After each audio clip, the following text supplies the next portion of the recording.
दोस्तों showbiz industry में मौजूद ग्लैमर, हुस्न और इसकी चमक धमक कहानी का सिर्फ एक रुख है और ये एक बहुत ही खतरनाक और गलीज इंडस्ट्री है जिसमें आपकी कही हुई कोई भी गलत बात आपकी जान जाने की वजह भी बन सकती है। टॉक शॉक चैनल की आज की इस वीडियो में हम आपको 9 ऐसी अदाकाराओं के बारे में बताने जा रहे हैं जिन्होंने रेड लाइन को क्रॉस किया और इनकी कहानी अचानक मौत पर खत्म हुई। वीडियो अगर पसंद आए तो इसे लाइक करके फेसबुक और व्हाट्सएप पर अपने दोस्तों के साथ भी शेयर जरूर करें। नंबर 1, कंदील बलोच। दोस्तों कंदील बलोच पाकिस्तान में सोशल मीडिया की सबसे बड़ी मलिका थी जिनको इनकी मुतनाज़ा हरकत की वजह से पूरे पाकिस्तान की किम कार्दाशियन के नाम से भी पुकारा जाता था। इनका असल नाम फौजिया अजीम था। वो एक पाकिस्तानी मॉडल, अदाकारा, सोशल मीडिया की पर्सनैलिटी और एक समाजी कारकुन भी थी। वो पाकिस्तान की पहली सोशल मीडिया पर्सनैलिटी थी जो कि इतनी मशहूर हुई। कंदील बलोच सोशल नेटवर्क्स पर अपने रोजमर्रा के मामलात, पाकिस्तानी खवातीन के तौर पर इनके हकूक और मुख्तलिफ मुतनाज़ा मसाइल पर बहस करने वाली वीडियोस की वजह से भी काफी शोहरत पा चुकी थी। इसके साथ साथ वो अपनी ट्वर्क वीडियोस की वजह से भी इंटरनेट पर बहुत मकबूल हुई। कंदील बलोच को पहली बार साल 2013 में दुनिया में पहचान मिली जब इन्होंने पाकिस्तान आइडल के लिए ऑडिशन दिया। इनका ये ऑडिशन इतना बकवास था कि जजेस ने इनका काफी मजाक भी उड़ाया, जिसकी वजह से इनके ऑडिशन की ये वीडियो काफी मशहूर हो गई और वो इंटरनेट की एक मशहूर शख्सियत बन गई। इसके बाद वो पाकिस्तान में इंटरनेट पर सबसे ज्यादा सर्च किए जाने वाले नामों की फहरिस्त में भी शामिल हुई और इनकी वीडियोज और पोस्ट के मवाद की वजह से इन्हें तनकीद का निशाना भी बनाया जाने लगा। पाकिस्तान के मजहबी अफराद की तरफ से इनको दिन ब दिन नफरत मिलने लगी। जहाँ तक इनके मादी की बात है तो साल 2008 में 17 साल की उम्र में कंदील बलोच की शादी आशिक हुसैन से हो गई थी जो कि इनकी वालदा के कजन थे और इन दोनों का एक बेटा भी था। शादी के बाद कंदील बलोच का शौहर अक्सर इसे मारा पीटा करता था, जिसकी वजह से शादी के 2 साल बाद वो अपने तमाम घर वालों को छोड़कर भाग गई और अपने बेटे को इसके वालिद के पास छोड़कर कराची चली आई। 15 जुलाई 2016 को कंदील बलोच को इन्हीं के 2 भाइयों ने नशा देकर और फिर गला घोंट कर कत्ल कर दिया। मीडिया को इनकी मौत की इतला इनके वालिद अजीम ने दी थी। इनके कत्ल की वजह पहले तो फायरिंग बताई गई, लेकिन पोस्टमार्टम रिपोर्ट के मुताबिक कंदील बलोच को 15 जुलाई की रात सांस बंद करके कत्ल कर दिया गया था। जब कंदील बलोच की लाश मिली तो इस वक्त इनको मरे हुए 1 दिन से ज्यादा का वक्त गुजर चुका था। निशानात से मालूम पड़ता है कि इनका मुंह और नाक को बंद करके इन्हें मारा गया। कंदील बलोच के कत्ल में इनके खानदान के बहुत से अफराद मुलविस थे जिन्होंने मिलकर इन्हें कत्ल किया कि ये औरत हमारे खानदान को बदनाम करा रही है। 26 साल की उम्र में सारी दुनिया फतह करने वाली कंदील बलोच को इसके अपने ही घर वालों ने गैरत के नाम पर कत्ल किया।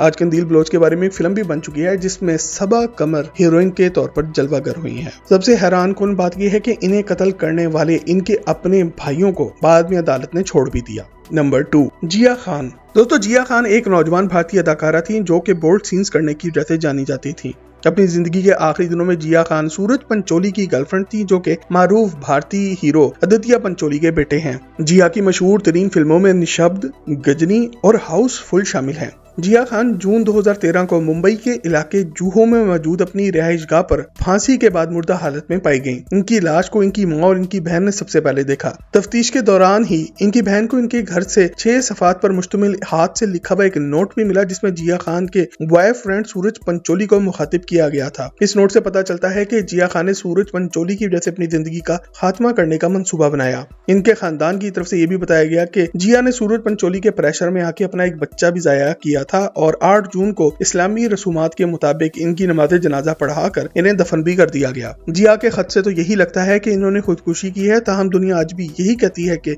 सूरज पंचोली ने इनका कत्ल किया था और इसको छुपाने के लिए खुदकुशी का रंग दे दिया गया। Number 3, super model Fahmina Chaudhry. दोस्तों फहमीना चौधरी पाकिस्तान की एक खूबरू मॉडल गर्ल थी जो कि अपने जबरदस्त फिगर और सुनहरे बालों की वजह से हॉलीवुड की अदाकाराओं से ज्यादा हसीन दिखती थी। इन्होंने साल 2010 में मॉडलिंग का आगाज किया था और साल 2012 में मिस एशिया इंटरनेशनल का पहला होने वाला टाइटल भी अपने नाम कर लिया था। वो पाकिस्तान की पहली इंटरनेशनल सुपर मॉडल थी और सिंगापुर में एक फैशन कंपनी में काम किया करती थी। फहमीना चौधरी भारत में भी बतौर मॉडल काम कर चुकी थी। अपनी जिंदगी के आखिरी दिनों में फहमीना चौधरी सिंगापुर में रह रही थी और पाकिस्तान में एक फैशन स्कूल खोलना चाहती थी। साल 2013 के दौरान सिंगापुर से वो पाकिस्तान आई जहाँ पर अचानक इनका कत्ल हुआ और इनकी लाश इस्लामाबाद के एक इलाके से मिली थी। फहमीना चौधरी 2 बच्चों की माँ भी थी और एक कामयाब मॉडल थी। सिंगापुर में मॉडलिंग की दुनिया में इन्होंने लातादाद अवार्ड और इनामात भी जीते थे। नंबर 4, परवीन बॉबी। दोस्तों परवीन बॉबी भारत की एक मशहूर अदाकारा थी जो कि 1970 और 80 की दिहाई में काफी मशहूर थी। वो अपने दौर की ग्लैमर क्वीन कहलाई जाती थी और वो डैनी डेंजोफा, कबीर बेदी और महेश भट्ट की गर्लफ्रेंड भी रह चुकी थी। परवीन बाबी महेश भट्ट से शादी करना चाहती थी, मगर महेश भट्ट इनमें बिल्कुल भी दिलचस्पी नहीं लेते थे। दोनों के ताल्लुकात खराब हुए तो साथ में परवीन बाबी का दिमाग भी खराब होने लगे और इन्होंने बहकी बहकी हरकतें करना शुरू कर दी। परवीन बाबी 22 जनवरी 2005 को इस वक्त मुर्दा पाई गई जब इनकी बिल्डिंग के सिक्योरिटी गार्ड ने पुलिस को आगाह किया कि 3 दिनों से वो अपने घर से सब्जी, दूध और अखबार लेने बाहर नहीं निकली। पुलिस के शुबे के मुताबिक परवीन बाबी लाश मिलने से 3 दिन पहले ही मर चुकी थी और इनकी मौत की असल वजह आज तक मालूम नहीं हो सकी। Number 5, Reshma Khan, Pashto singer and actress. दोस्तों, रेशमा खान पाकिस्तान की एक और अदाकारा गुलकारा थी जिनका ताल्लुक खैबर पख्तूनख्वा से था। इनका कत्ल सिर्फ 22 साल की उम्र में ही हुआ था और इनके शौहर ने घरेलू तशद्दुद के दौरान ही इन्हें कत्ल कर दिया। खबरों के मुताबिक 22 साल गुलकारा को बज़ाहिर इनके शौहर फिदा खान ने घरेलू झगड़े के दौरान गोली मारकर कत्ल किया। ये कोई गैरत के नाम पर कत्ल नहीं था बल्कि महज एक घरेलू तशद्दुद का मामला था। इनके भाई ने पुलिस को बताया कि इनका शौहर हाल ही में बैरून मुल्क के दौरे से वापस आया था और दोनों मियां बीवी के दरमियान झगड़े चलते रहते थे, जिसकी वजह से गुलकारा रेशमा खान अपने वालिदैन के साथ आकर मुकीम हो गई थी। दोनों की शादी को 1 साल का अरसा गुजर चुका था। रेशमा खान का शौहर फिदा अपनी बीवी के घर आया और इसके घर वालों से इजाजत लेकर इसको वापस अपने साथ ले गया। ताहम जब दोनों मियां बीवी से वापस कोई कांटेक्ट ना हो सका तो रेशमा का भाई रहीमाबाद गया, जहां पर इसकी बहन की लाश इसको इसके शौहर के घर से मिली। रेशमा खान की पोस्टमार्टम रिपोर्ट में इंकशाफ हुआ कि रेशमा को कत्ल करने से पहले शदीद तशद्दुद का निशाना बनाया गया था और इनका शौहर इन्हें कत्ल करने के बाद मुल्क से फरार हो गया। नंबर 6, अन्ना निकोल स्मिथ। दोस्तों, अन्ना निकोल स्मिथ एक अमेरिकी मॉडल और अदाकारा और टेलीविजन की शख्सियत थी और इन्होंने पहली बार प्ले बॉय मैगजीन में मकबूलियत हासिल की जब इन्होंने एक कम उम्र में साल 1993 में playmate of the year का टाइटल जीता। इसके बाद इन्होंने कई मशहूर फैशन कंपनियों के लिए मॉडलिंग की। अन्ना निकोल स्मिथ ने साल 1982 में 14 साल की उम्र में स्कूल छोड़ दिया था। 1985 में इन्होंने शादी भी कर ली और 1993 में इनकी तलाक भी हो चुकी थी। साल 1994 में इन्होंने एक 90 साल खरबपति हार्वर्ड मार्शल के साथ शादी की, जो कि उम्र में इनसे 64 साल बड़े थे और इस वक्त दुनिया के अमीर तरीन अफराद में से एक थे, जिसके नतीजे में पूरी दुनिया ने यही कहा कि अन्ना ने इसके साथ पैसों के लिए शादी की है। और अन्ना निकोल स्मिथ ने पूरी दुनिया के सामने बार बार टेलीविजन पे यही आकर कहा कि वो अपने शौहर से बहुत मोहब्बत करती हैं। अन्ना की मुलाकात हार्वर्ड मार्शल से होस्टन के एक स्ट्रिप क्लब में डांस करते हुए हुई थी। 1995 में इनके शौहर की मौत के बाद अन्ना निकोल स्मिथ ने अपने शौहर की जायदाद हासिल करने के लिए एक कानूनी जंग शुरू कर दी। 2007 में अन्ना निकोल स्मिथ हॉलीवुड फ्लोरिडा के होटल के कमरे में मुर्दा पाई गई। इनकी मौत की वजह ढेर सारी दवाइयां और शराब नोशी बताई गई, मगर सच तो ये है कि इनके शौहर हार्वर्ड मार्शल के बेटों ने इनको और इनके एक 20 साल बेटे दोनों को एक ही तरीके से मौत की नींद सुला दिया था, क्योंकि अन्ना इन लड़कों से इनकी जायदाद छीनना चाहती थी। सरकारी रिपोर्ट में कहा गया कि इनकी मौत को कत्ल, खुदकुशी या कोई कुदरती वजूहात की वजह से करार नहीं दिया जा सकता। अपनी मौत से पहले कुछ महीनों में अन्ना निकोल स्मिथ अपनी नौज़ायदा बेटी की पैदाइश की वजह से भी मीडिया की कवरेज का मरकज थी। नंबर 7, आलिया। दोस्तों, आलिया एक अमेरिकी गुलकारा और अदाकारा थी और इनको अपने वक्त की princess of R&B and queen of the urban pop यानी कि पॉप म्यूजिक की शहजादी का नाम दिया गया था। आलिया अपने दौर की बेहतरीन और सबसे खूबसूरत और पुरकशिश काली गुलकाराओं में से एक थी, जो कि अपने दौर की निकी मिनाज थी। अपनी जिंदगी के आखिरी दिनों में आलिया के अपने रिकॉर्डिंग कंपनी के साथ ताल्लुकात काफी खराब हो चुके थे, क्योंकि अब वो एक इंडिपेंडेंट सिंगर बन के अलहदा अपना कैरियर शुरू करना चाहती थी, जबकि इनकी कंपनी इनको छोड़ने के लिए बिल्कुल तैयार ना थी। 25 अगस्त 2001 को आलिया और इनकी रिकॉर्डिंग कंपनी के कुछ मुलाजमीन इनके साथ एक छोटे से जहाज सेस्ना 402 में बहामास के हवाई अड्डे से सवार हुए। यहाँ पर इन्होंने अपने साथियों के साथ अपने एक मशहूर गाने रॉक द बोट की वीडियो की शूटिंग मुकम्मल की। अगले दिन इनकी परवाज थी, लेकिन फिल्म बंदी जल्द खत्म हो जाने की वजह से आलिया और इनके साथी वापस फौरी तौर पे अमेरिका जाना चाहते थे और इन्होंने फौरी तौर पे ही रवाना होने का फैसला भी किया। इनकी कंपनी ने इनको एक छोटा और खतरनाक जहाज दिया और पूरी पार्टी और तमाम साजो सामान एक चौथे जहाज में रख दिए। उड़ान भरने के बाद तैयारा रनवे के इख्तिताम से सिर्फ 200 फुट के फासले पर टेक ऑफ के फौरन बाद ही गिरकर तबाह भी हो गया और इसके नतीजे में तैयारे में मौजूद तमाम अफराद मौत के मुंह में चले गए। इस वक्त आलिया की उम्र सिर्फ 22 साल थी और वो दुनिया की सबसे मशहूर अदाकाराओं और गुलकारों में से एक थी।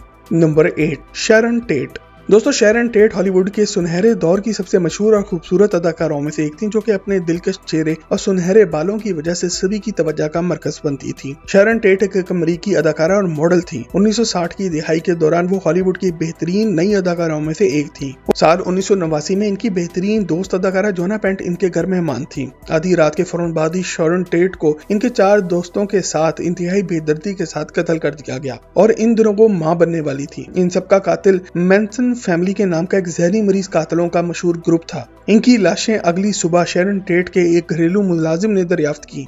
पुलिस जायवुका पर पहुंची तो घर के गैराज में एक नौजवान को इसकी कार में गोली मारकर हलाक किया गया था और घर के अंदर कमरे में शैरन टेट और इनके दोस्तों की लाशें मिली। Number 9, Selina.